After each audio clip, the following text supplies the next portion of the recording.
The newest Jujutsu Kaisen episode might be one of the best animated episodes in the entire series. And what makes that achievement so fascinating is the fact that it accomplishes this without featuring a real fight at all. And paradoxically, that absence of spectacle is exactly what makes the episode so special. Because while audiences usually associate Jujutsu Kaisen with explosive choreography and overwhelming combat animation, this episode demonstrates something far more fundamental about the medium itself. What animation is capable of when it is used not for action, but for personality, atmosphere, and genuine character acting. Weeks before the episode even aired, respected animators and industry insiders were already discussing it online, treating its release almost like a small internal event within the animation community, and some even claimed that this was an episode viewers could watch without ever having seen Jujutsu Kaisen before. A statement that initially sounds exaggerated, yet becomes surprisingly accurate once you understand what the episode is actually attempting to achieve. Because many viewers probably ask themselves the same question while watching: how can an episode feel this impressive, even when some faces are barely detailed? And to understand that, we need to look at two crucial factors behind its production. The first factor is direction. This episode marks the first time this season that series director Shota Gosso was not directly involved in overseeing the episode's execution. Within parts of the anime community, rumors currently suggest that Gosso may not return as main director after the first phase of the Culling Games arc, although this has not been officially confirmed.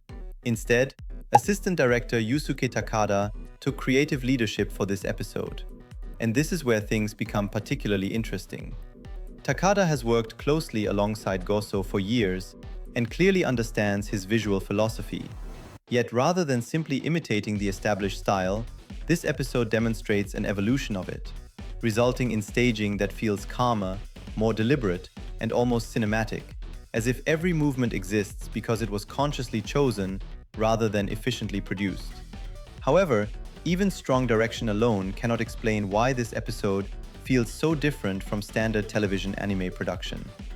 Because the true highlight of this episode is something that almost never happens in modern TV anime. Nearly the entire episode was animated by one key animator.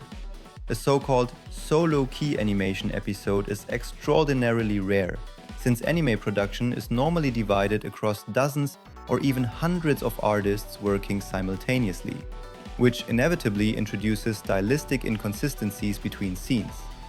Here, however, almost every motion originates from a single creative vision. And that vision belongs to Koki Fujimoto.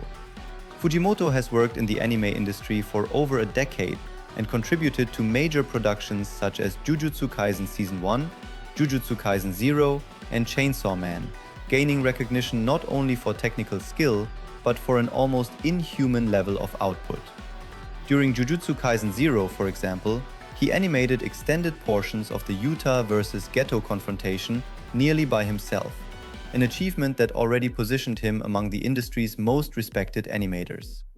Yet what truly separates Fujimoto from many action-focused animators is not speed, but character acting. Action animation impresses through impact, explosions, and velocity, but the real difficulty lies in communicating emotion purely through movement, through how a character shifts their weight, hesitates before speaking, adjusts posture unconsciously, or reveals internal conflict through motion rather than dialogue. And this is precisely where the episode reveals its greatest strength.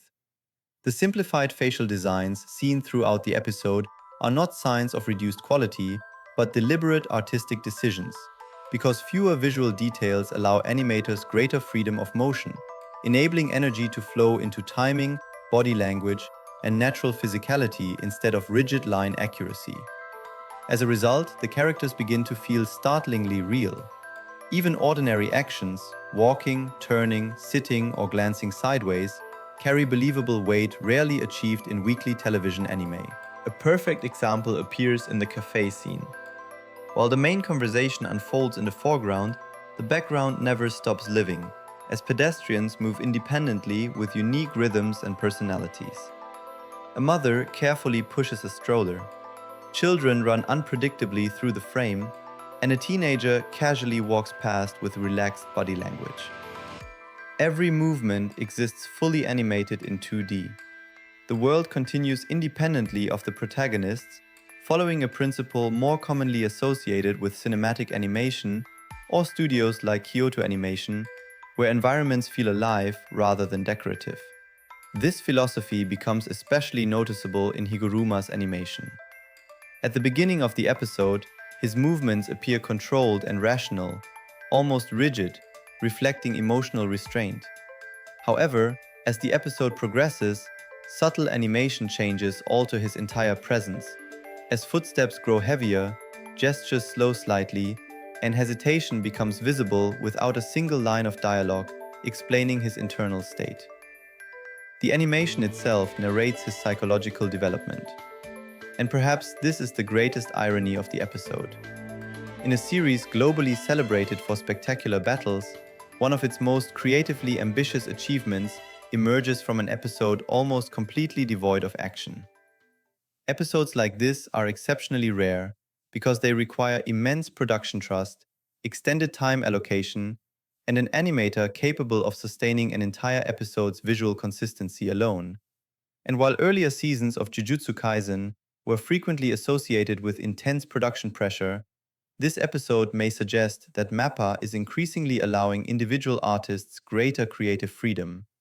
To really understand why this episode caused such a strong reaction inside the animation community, you first need to understand what the word sakuga actually means. Because outside anime circles, the term is often misunderstood as simply referring to good animation, when in reality, sakuga describes moments where animation stops feeling industrial and begins to feel personal. In most television anime production, episodes are divided into dozens of isolated tasks, handled by large teams working under intense deadlines, meaning animation often prioritizes efficiency and consistency over artistic individuality. Sakuga, however, represents the opposite philosophy. Moments where an animator's personal style, timing, and creative interpretation become visible on screen. And this episode is almost a textbook example of that idea. Because when a single animator handles the majority of an episode's key animation, something unusual happens. Movement gains coherence. Characters no longer feel like they were assembled piece by different hands, but instead move according to one unified understanding of weight, rhythm, and emotion. Every gesture belongs to the same creative mind. Every pause feels intentional. Every motion carries continuity. That consistency is what animators immediately recognize. What makes Koki Fujimoto's work here especially remarkable is that he does not attempt to impress through complexity alone. Instead, he focuses on observational realism, studying how real people hesitate before speaking, how posture changes depending on emotional pressure, and how subtle imbalance in movement can communicate psychological tension more effectively than dramatic action ever could.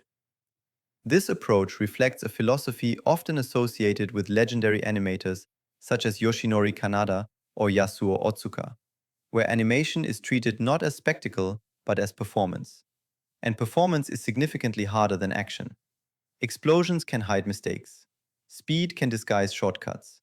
But slow character acting exposes everything, which is precisely why episodes like this become landmarks within animator communities.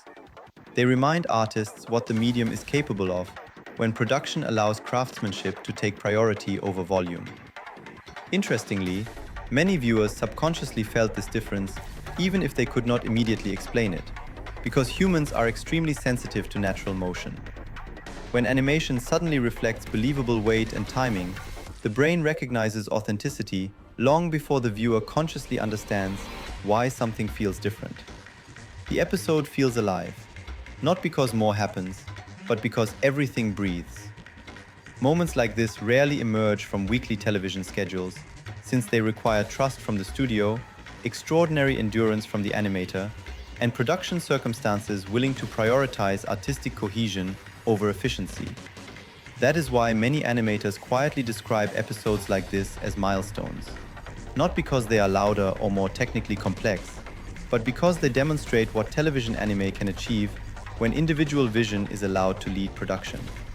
And maybe that is why this episode feels so different. It does not try to be louder, it does not try to be bigger, it does not try to overwhelm the viewer. Instead, It quietly demonstrates what animation can achieve at its highest level.